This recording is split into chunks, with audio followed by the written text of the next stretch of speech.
ایک بات پہ ذرا غور کیجئے گا، ساری مستورات ذرا توجہ سے بات سنیں،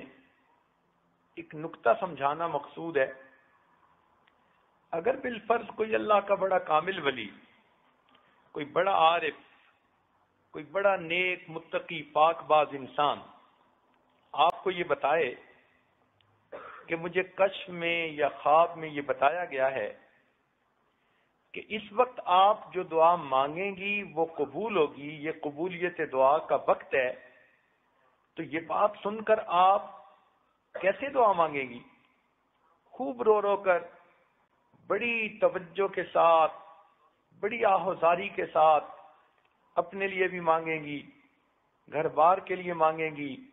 رشتہ داروں کے لیے بھی، عام مسلمانوں کے لیے بھی،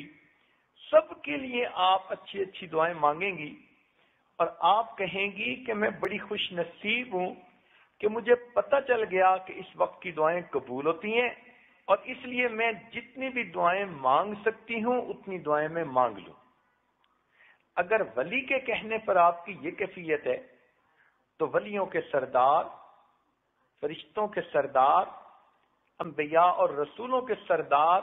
حضرت محمد مصطفیٰ احمد مجتبی صلی اللہ علیہ وسلم نے ارشاد فرمایا کہ روزہ دار آدمی افطار کے وقت میں جو دعا کرتا ہے اللہ تعالیٰ اس کی دعاؤں کو قبول فرماتا ہے۔ تو اب ہمیں افطار کے وقت کتنے اہتمام سے دعا مانگنی چاہیے؟ ہماری زبانیں جھوٹی سہی،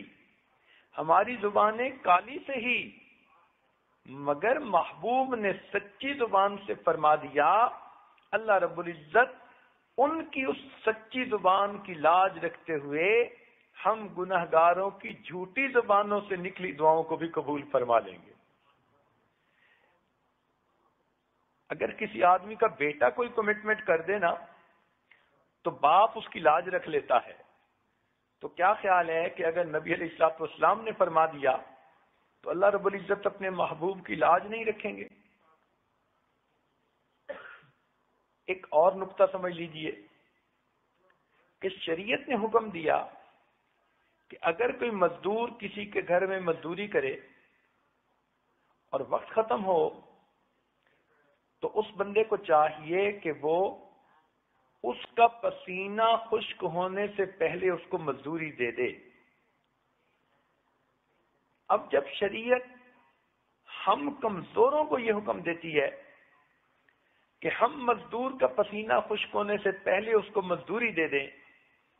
تو کیا خیال ہے کہ جس بندے نے اللہ رب العزت کے لیے سارا دن مزدوری کی، روزہ رکھا، بھوکا رہا، پیاسا رہا، تکلیف اٹھائی، اب جب اس کی افطاری کا وقت ہوگا تو کیا اللہ تعالیٰ اس کو فوراً مزدوری نہیں عطا فرمائیں گے؟ فرق اتنا ہے کہ جس مزدور کو ہم گھر میں لاتے ہیں کام کرنے کے لیے، ہم اس کے ساتھ مزدوری طے کر لیتے ہیں کہ بھئی اتنا تمہیں دیں گے، تم ہمارا یہ کام کر دو، تو کام کرنے کے بعد ہم اس کو پیمنٹ کر دیتے ہیں۔ لیکن جو بڑے ہوتے ہیں وہ طے نہیں کرتے، وہ کہتے ہیں جتنا کہو گے دے دیں گے۔ اسی لیے اللہ رب العزت نے بھی یہی معاملہ فرمایا کہ اے میرے پیارے محبوب کی امت کے روزے دارو، تم میرے لیے روزہ رکھو، اور جب افطاری کا وقت ہوگا تو میں تمہیں منہ مانگا انعام دوں گا، جو تم مانگو گے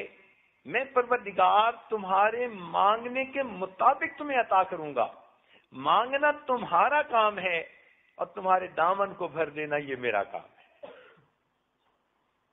اس لیے فرمایا کہ روزہ دار کی دعائیں قبول ہوتی ہیں۔ حدیث پاک میں یہ فرمایا، اس کا کیا مطلب کہ اللہ تعالی روزے دار کو افطاری کے وقت میں منہ مانگا انعام عطا فرماتے ہیں۔ اچھا، اگر کوئی بندہ اس وقت انعام مانگے ہی نہ تو اس کو کیا ملے گا؟ اور ہماری عورتوں کا، بہت ساریوں کا یہی حال کہ افطاری کی چیزیں بنانے میں اور دسترخوان سجانے میں ایسی مشغول ہو جاتی ہیں کہ ان کو بتانا پڑتا ہے کہ جی روزے کی افطاری کا وقت ہو چکا، اب تم بھی افطار کر لو۔ اس کا مطلب ہے کہ یہ وہ مزدور ہے جس نے مزدوری تو کی، مگر جب دینے والے نے کہا کہ کتنا چاہیے تو اس کو مانگنا ہی یاد نہیں تھا۔ اس سے بڑی غفلت اور کیا ہو سکتی ہے؟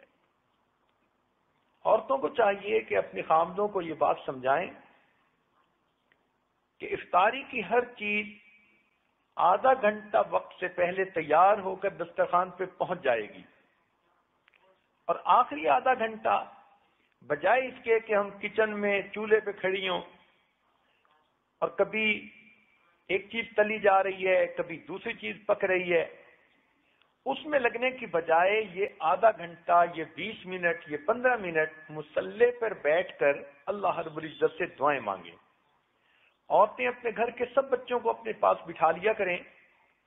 اور معصوم بچوں کو کہیں کہ وہ بھی ہاتھ اٹھائیں اور دعا مانگیں۔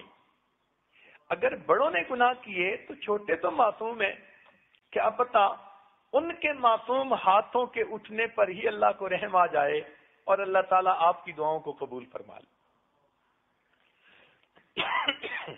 تو اس لیے عورتوں کو چاہیے کہ افطاری کے اس وقت کی قدر کریں، اور اگر کسی گھر میں ایک ہی عورت ہے اور اس کے لیے کھانا پکانا بنانا بھی ضروری ہے تو دعا تو دل سے مانگی جاتی ہے، ہاتھ سے تو نہیں مانگی جاتی۔ ہاتھ کام کاج میں مشغول ہوں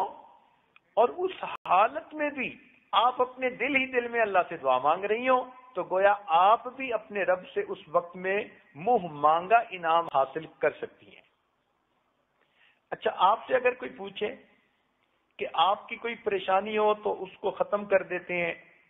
تو آپ سب سے پہلے بتائیں گی جی میری یہ بھی پریشانی، یہ بھی پریشانی، یہ بھی پریشانی، ایک فہرست گنوا دیں گی پریشانیوں کی، اور پھر کہیں گی کہ اگر یہ سب پریشانیاں ختم ہو جائیں تو بس مجھے سکھ کا سانس نصیب ہو جائے۔ تو جب اللہ تعالیٰ منہ مانگا انعام دینا چاہتے ہیں تو آپ افطاری کے وقت میں اپنے سب دکھ، اپنے سب غم، اپنی سب پریشانیاں اپنے رب کو سنایا کریں، اپنے رب کے سامنے پیش کیا کریں۔ سارا سال جو آپ دوسروں کے سامنے اپنے دکھڑے روتی ہیں، خامد اچھا سلوک نہیں کرتا، مجھ پہ توجہ نہیں دیتا، خامد کی توجہ باہر کسی طرف ہے، خامد کاروبار نہیں کرتا، اگر یہ دکھڑے آپ نے سارا سال مخلوق کے سامنے کرنے ہیں تو مخلوق تو خود محتاج ہے، جس کے سامنے آپ دکھ کہہ رہی ہوتی ہیں وہ خود دکھوں والی ہوتی ہے، تو اس کا کیا فائدہ؟ اب آپ اپنے دکھ اس پروردگار کے سامنے کہیں گی جو